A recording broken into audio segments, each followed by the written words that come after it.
So, a friend of mine sent me this article yesterday, and I just wanted to share it because it serves as just an amazing example as to how NASA and the entire space exploration narrative and transhumanism are very much interwoven and interlinked once you really step back and look at it. So, and this article really highlights how this can be. It's from the Daily Mail, and the title is "Would You Choose to Live Forever? Age-reversing pill that NASA wants to give to astronauts on Mars will begin human trials within 6 months." And subheading says, scientists have discovered a key signaling process in DNA repair. They've used this process in the development of a drug to reverse aging.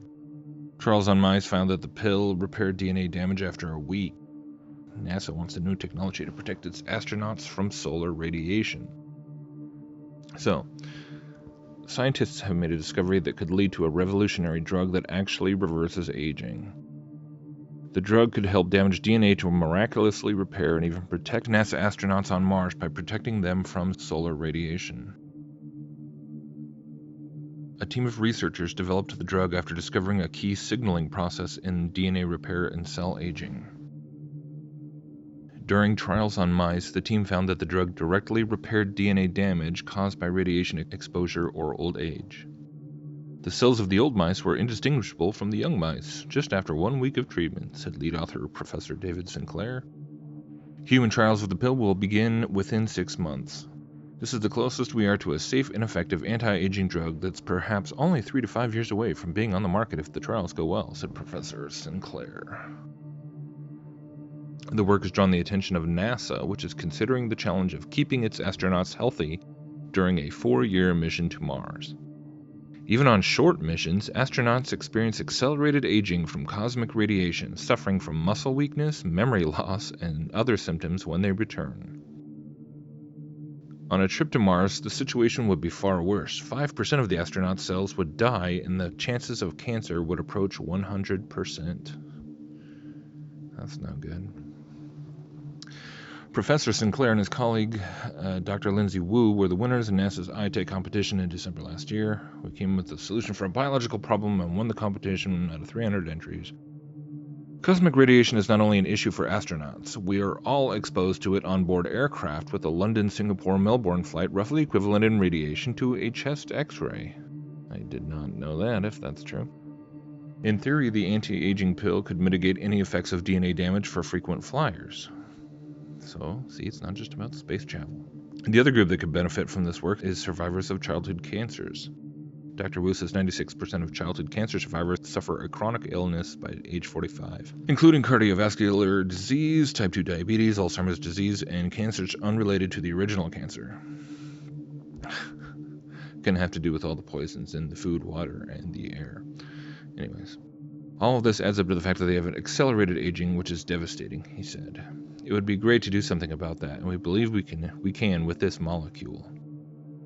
The experiments in mice from a team at the University of New South Wales suggest a treatment for these issues is possible through a new drug. While our cells can naturally repair DNA damage, such as damage caused by the sun, this ability declines with age. The scientists identified that the cell signaling molecule NAD+, which is naturally present in every cell in the body, has a key role in protein interactions that control DNA repair. Treating mice with an NAD+ booster, quote-unquote, called NMN, improved their cells' ability to repair DNA damage caused by radiation exposure or aging. For the past 4 years, Professor Sinclair and Dr. Wu have been working on making NMN into a drug substance with their companies Metro Biotech North, NSW, and Metro Biotech International. Human trials will begin this year at Brigham and Women's Hospital in Boston. So there you go. 6 months. So pretty self-explanatory. But there you go. I mean, it just kind of highlights the whole underlying fact that when you really start to learn about what space travel supposedly would entail, or the challenges that it provides, just to human life and to the human body, even going somewhere as relatively close as Mars. And when we understand that this is all it's all a narrative. There is no space, there's no space travel. So, what is kind of the point of all this? In many ways, you can look at just the whole concept of outer space as just sort of an archetypal representation of death and mortality, because that's that's what it is.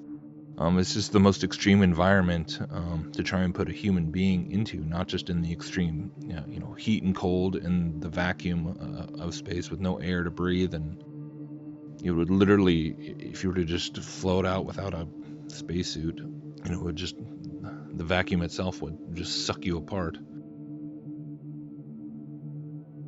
But then, of course, there's all the solar radiation and other, radiations. Of course, they don't mention the Van Allen belt here, but that's a different kind of radiation.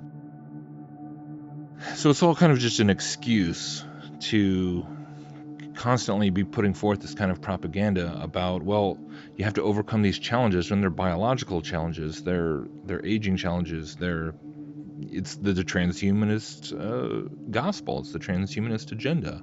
These things have to be overcome in order to even go, to try and realistically, I mean, the chances of cancer being 100% just to go to Mars. So who's going to want to do that? So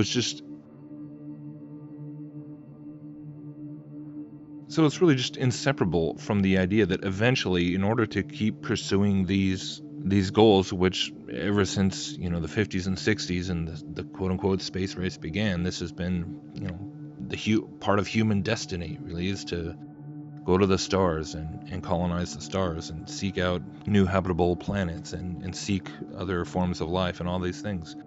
Not possible unless humanity starts to transcend, starts to evolve, starts to, evolve to the next step and take some quantum leaps. And of course, this is only just one little stage. And it's, ultimately, for them to be talking about getting to things that are light years away, to be getting to solar systems and other galaxies that are millions of light years away, it's honestly just not even possible from an engineering standpoint, with ships and fuel and propulsion systems. There's a lot of concepts out there, but ultimately, when you really break it down, the only way to really make that kind of space travel a reality is to achieve a higher dimensional existence or capability.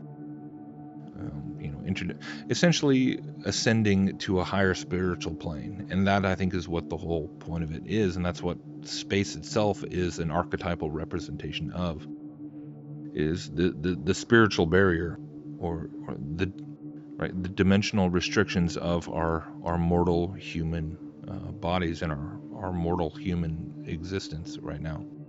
So once again, we can see that the entire scientific materialistic paradigm just serves as a segue. It just serves as a stepping stone back into a Luciferian belief system, all based on apotheosis, all based on the transhumanist dream of somehow, transcending our current limitations and living forever, as the title of the article suggests. So there you go.